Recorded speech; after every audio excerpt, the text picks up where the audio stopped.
In this video, we're going to use surds and pi in exact calculations, basically given exact answers. You can pause the video if you're revising and have a go at question 1. So when a question asks you to give an exact answer, this means leave your answer in terms of pi or a square root. What it definitely does not mean is to give a decimal answer.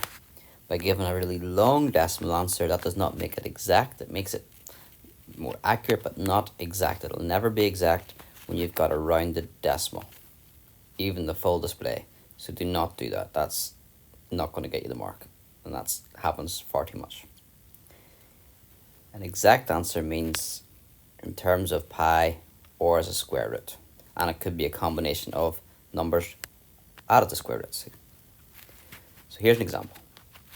A circle has a diameter of 10 centimeters. Find the exact value of the circumference. So circumference is equal to pi times the diameter. So the circumference would be pi times, in this case, 10. You put that in your calculator and get 31.4, but your calculator actually will give you the exact answer, probably, if you've got a good calculator. And it'll tell you 10 pi, and you'll have to hit the SD button.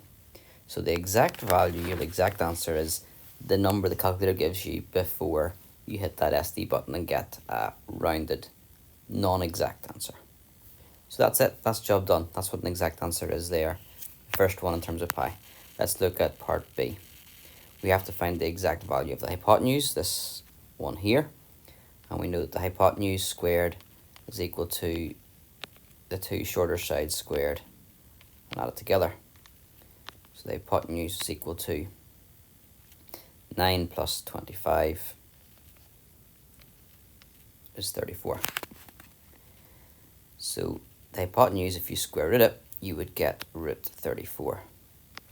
And you would leave it like that if they ask you for the exact value.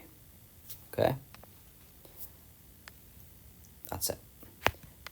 Just before I leave you, an exact answer might look like 3 plus root 2 as well. It could be a combination of whole numbers with surds or with pi involved. Okay?